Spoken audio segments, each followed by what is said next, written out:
தன் இனிய குரலால் மழலையர்களுக்கு பாடங்களை அழுத்தம் திருத்தமாக கற்பிக்கும் திருமதி சங்கீதா ஆசிரியர் அவர்களுக்கும் என் நன்றி வணக்கத்தை தெரிவித்துக் கொள்கின்றேன்.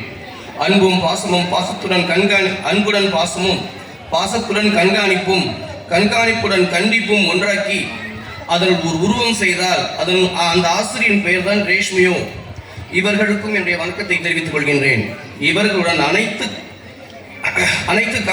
அனைத்து கலவையுடன் தேவி ஆண்டி அவர்களையும் என்னுடைய வணக்கத்தை தெரிவித்துக் கொள்கிறேன். அத்துணை நல்லுள்ளங்களுக்கும் எம் சிறந்தாந்த வணக்கம் செலுத்துவதில் அடியேன் பெருமை கொள்கின்றேன். விழாவிற்கு வந்திருக்கும் குழந்தை செல்வங்களுக்கும் பெற்றோர்களுக்கும் ஆண்டோர்களுக்கும் சான்றோர்களுக்கும் என் முதற்கண் வணக்கத்தை தெரிவித்துக் கொள்கின்றேன். எல்லாருமே நானும் ஒரு ஸ்கூல் வச்சு நடத்திட்டு இருந்தேங்க. LKG, UKG, pre-KG, 1 to 5 nursery and primary school அப்படின்றத நான் அரியலூர் வச்சு நடத்திட்டு இருந்தேன். அதுக்கப்புறம் நாங்கள் நாமக்கல் செட்டில் ஆகிட்டோம். நாமக்கல்லில் கிட்டத்தட்ட ஒரு 22 வருஷம் ஆயிடுச்சு. இங்கே வந்ததுக்கப்புறமேட்டு ஸ்போக்கன் இங்கிலீஷ் ஹிந்தி கோர்ஸ் வச்சு நடத்திட்டு இருக்கேன். குளோபல் எஜுகேஷனல் ட்ரைனிங் அகாடமி அப்படின்ட்டு.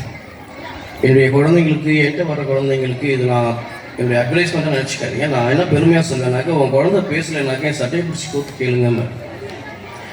ஓகே, இப்போது இங்கே நான் என் குழந்தைய சேர்க்க போகிறப்போ கிட்டத்தட்ட ஒரு நாமக்கல் இருக்கக்கூடிய ரொம்ப டாப்பான ஸ்கூல்லேருந்து கவர்மெண்ட் ஸ்கூல் வரைக்கும், பால்வாடி ஸ்கூல் வரைக்குமே எல்லா ஸ்கூலுக்குமே நான் போய் ஒரு இன்ஸ்பெக்ஷன் பார்த்தேன். ஒரு சர்வே எடுத்து பார்த்தேன்.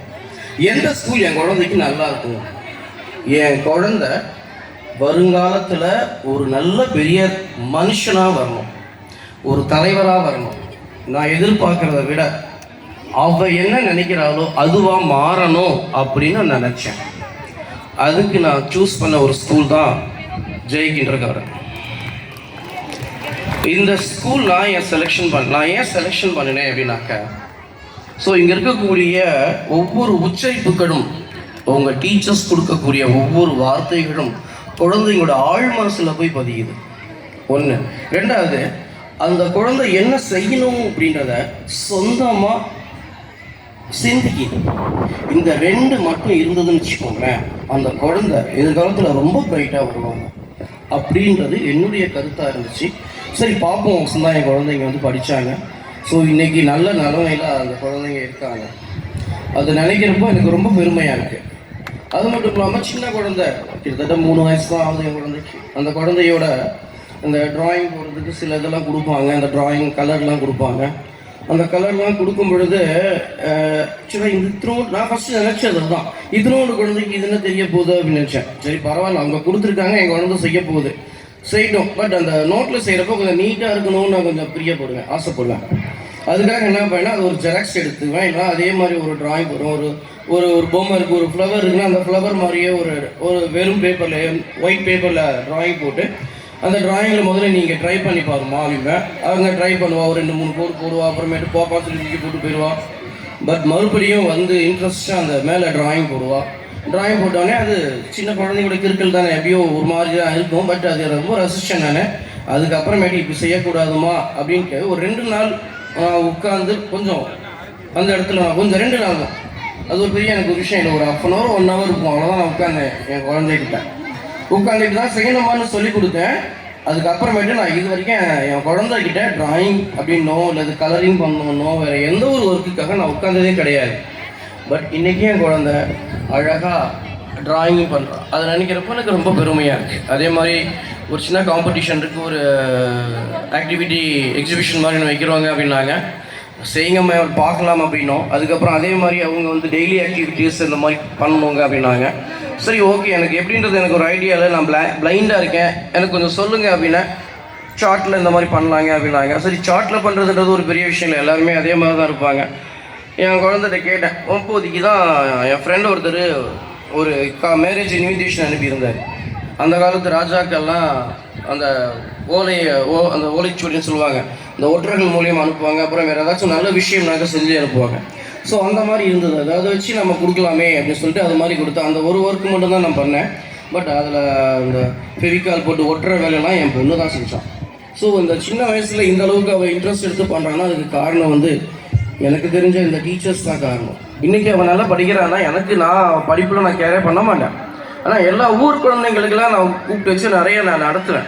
என் குழந்தைங்க நடத்தவே மாட்டேன். பட் அவள் இன்றைக்கி தமிழ்லையும் இங்கிலீஷ்லேயும் ஹிந்திலையுமே சரி ரொம்ப அழகாக பேசுகிறான். So without hard work, I didn't two hard work.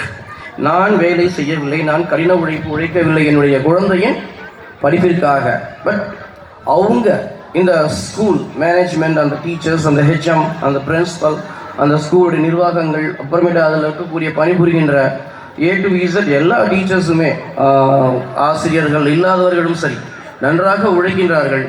அவர்கள் அனைவரும் உழைத்து நம்முடைய குழந்தைகளின் உயர்வுக்கு மிகவும் பாடுபடுகின்றார்கள்.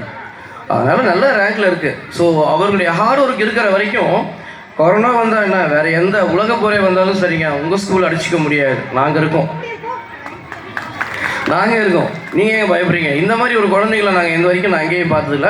பட் என் குழந்தைங்கன்றது யாருனாக்கா, நான் அரியலூர் வச்சு நடத்திருந்தேன் இல்லையா, அந்த ஸ்கூலில் இதே மாதிரி தான். சின்ன குழந்தைங்களுக்கு ஹோம்ஒர்க் எதுவுமே கொடுக்காதீங்க, அப்படி கொடுத்தா லைட்டாக கொடுங்க அப்படிமே. அதே மாதிரி அவங்களும் ஒரு ஒர்க்கு 2 ஒர்க்கு தான் கொடுப்பாங்க, ரொம்ப ஒர்க் கொடுக்க மாட்டாங்க. பட் அது வந்து ஃபஸ்ட்டு நான் நினச்சது எதுக்கு நம்மளை வேலை வாங்க வைக்கிறாங்கன்னு நினச்சேன். பட் ஒரு 2 நாள் மட்டும் தான் நான் ஆர்டர் பண்ணேன். மிஞ்சி போனால் நான் என் பொண்ணுக்காக உழைத்தது 1 மணி நேரம். லாஸ்ட் இயர் நான் ஒர்க் பண்ணது ஒரே 1 மணி நேரம் தான் என் பொண்ணுக்காக ஒர்க் பண்ணேன்.